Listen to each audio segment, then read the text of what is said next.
월요일 새벽 예배를 하나님 앞에 올려드리겠습니다. 마태복음 3장 1절에서 12절까지의 말씀입니다.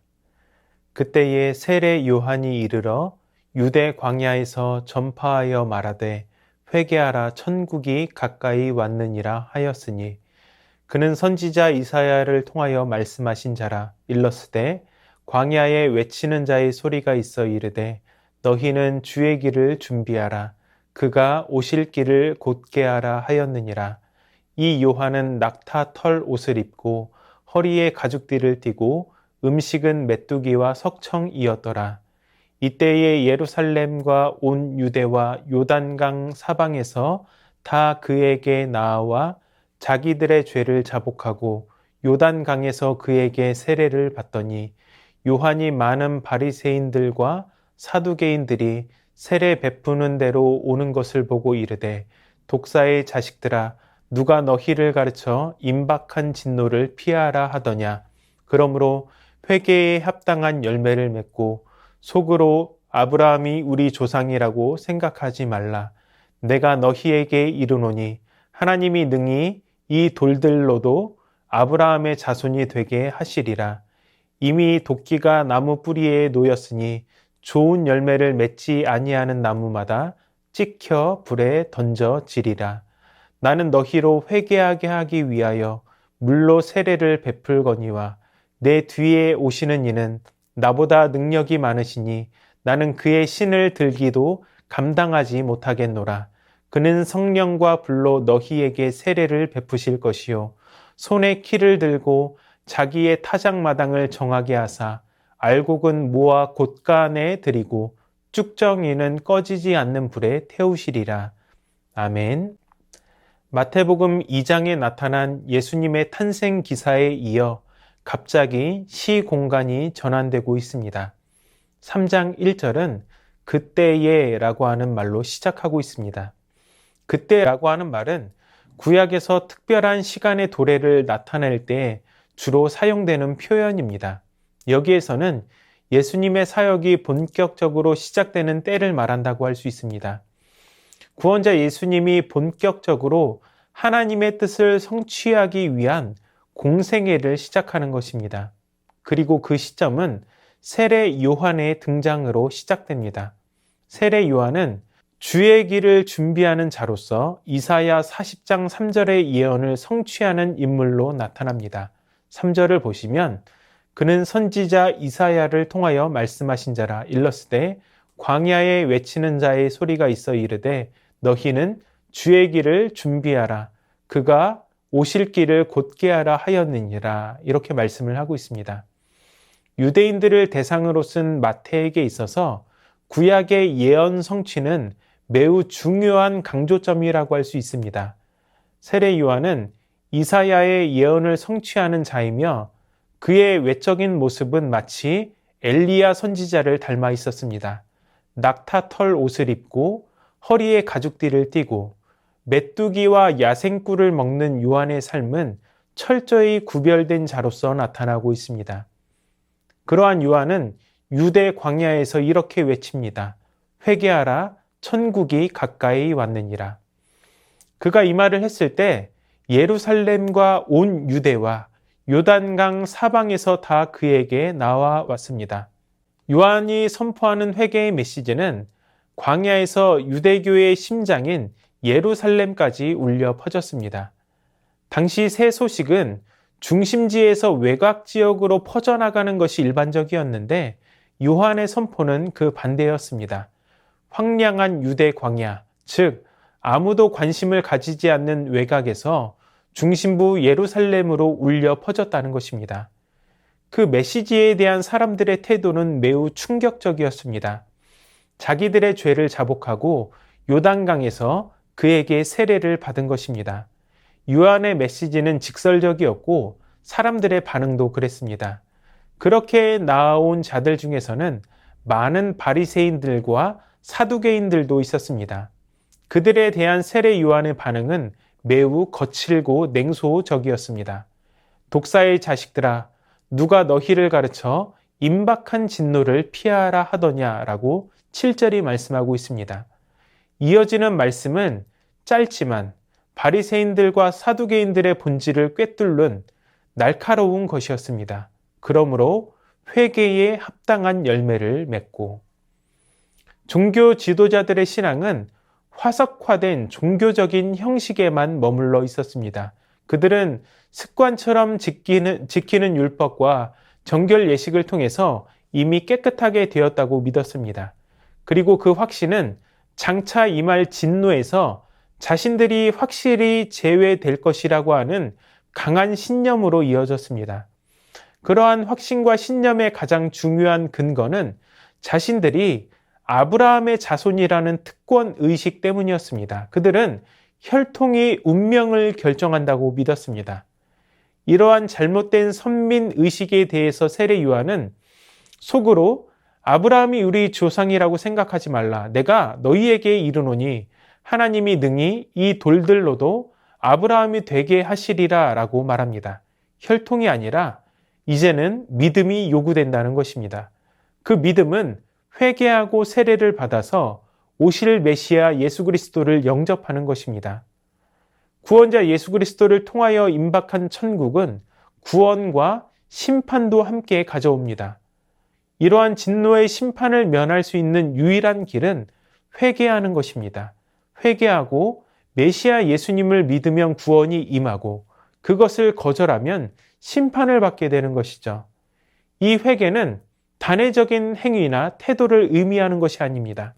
8절의 말씀처럼 진정한 회개는 그에 합당한 열매를 맺게 되어 있습니다. 죄로부터 돌아서서 하나님께로 나아온 자는 반드시 그에 합당한 삶의 열매를 맺는다는 것입니다. 예수님께서도 열매로 그들을 알리라 라고 분명히 말씀하셨습니다. 회개에 합당한 열매, 이것이 바로 내가 구원받은 하나님의 자녀라는 확실한 증거입니다. 말로만 주여 주여 하는 자마다 천국에 들어가는 것이 아닙니다. 회개하고 주의 뜻대로 행하는 자가 천국에 들어가는 것이며 천국 백성인 것입니다. 사랑하는 여러분, 우리의 삶에는 회개에 합당한 열매가 있습니까? 내가 하나님의 자녀요, 선택받은 백성이라는 것은 말로 확인되는 것이 아닙니다. 그 삶의 열매로 나타나는 것입니다. 삶으로 뿜어져 나오는 거룩한 향기로 주변을 물들이는 것입니다. 천국이 임했다는 것은 곧 베어질 나무 아래 나무꾼의 도끼가 놓여 있는 것과 같습니다. 그러므로 회개에 합당한 열매가 요구된다는 것입니다. 거기에 실패한 자들은 좋은 열매를 맺지 못하는 나무와 같아서 도끼에 찍혀 불에 던져지는 종말을 맞이하게 되는 것이죠. 세례 요한은 물로 세례를 베풀었지만 그 뒤에 오시는 메시아는 성령과 불로 세례를 베푸십니다. 회개에 합당한 열매를 맺는 알곡은 모아 천국으로 인도하시고 쭉정이는 꺼지지 않는 심판불로 태워버리십니다. 예수 그리스도를 믿음으로 구원받은 우리에게는 그 구원이 완성되는 날까지 회개에 합당한 열매를 맺어야 하는 과제가 남아 있습니다. 선한 행실을 통해서 구원받는 것이 아니라 구원받은 하나님의 자녀이기에 선한 행실이라고 하는 열매를 맺는 것입니다. 우리는 이것을 통해 등경 위에 등불이 세상을 비추는 것처럼 예수 그리스도를 삶으로 투영해내고 많은 사람들에게 보여주며 살아가게 됩니다. 이 거룩한 빛은 사람들을 비춥니다. 사람들은 우리 착한 행실을 보고 하나님께 영광을 올려드리게 됩니다. 마태복음 5장 16절입니다. 이같이 너희 빛이 사람 앞에 비치게 하여 그들로 너희 착한 행실을 보고 하늘에 계신 너희 아버지께 영광을 돌리게 하라. 아멘. 회개에 합당한 삶의 열매를 맺으시기를 바랍니다. 이를 통해서 많은 사람들에게 하나님 아버지를 보여주고 나타내는 창문이 되시기를 주님의 이름으로 축원합니다. 말씀을 기억하며 기도하실 때 화석화되어 굳어진 신앙의 모습들이 있다면 회개하고 돌이키게 하여 주시옵소서. 회개에 합당한 열매를 맺는 천국 백성이 되게 하여 주시옵소서. 예수 그리스도를 삶으로 나타내고 전하는 성도들이 되게 하여 주시옵소서.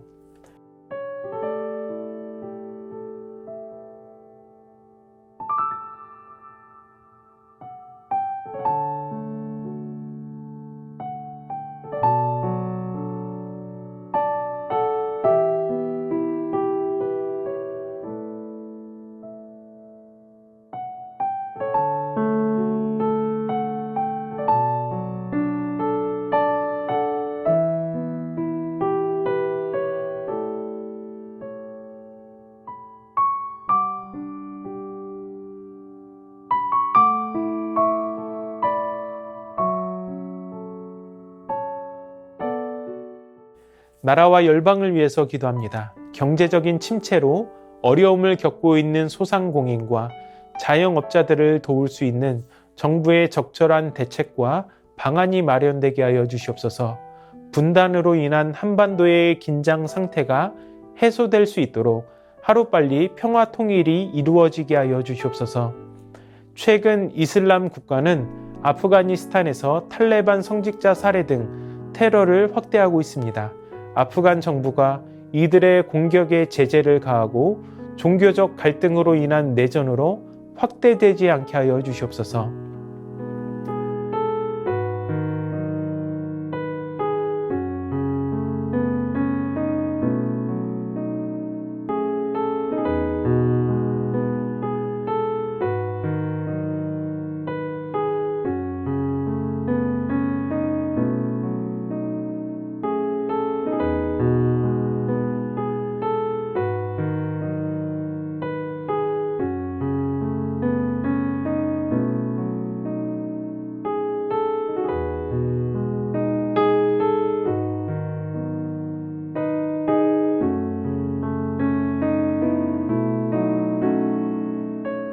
교회를 위해서 기도합니다. 담임 목사님의 삶과 건강을 지켜주시고 말씀을 연구하시는 가운데 성령 충만함과 통찰력을 더하여 주시옵소서.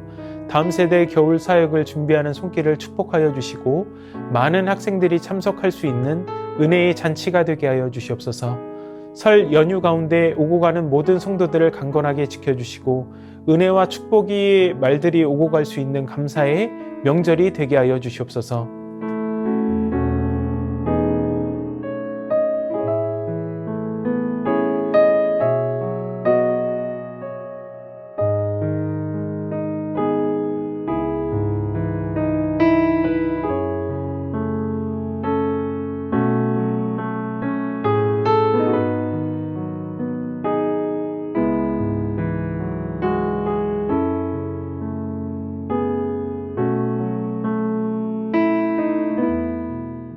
선교사님들과 환우들을 위해서 기도합니다.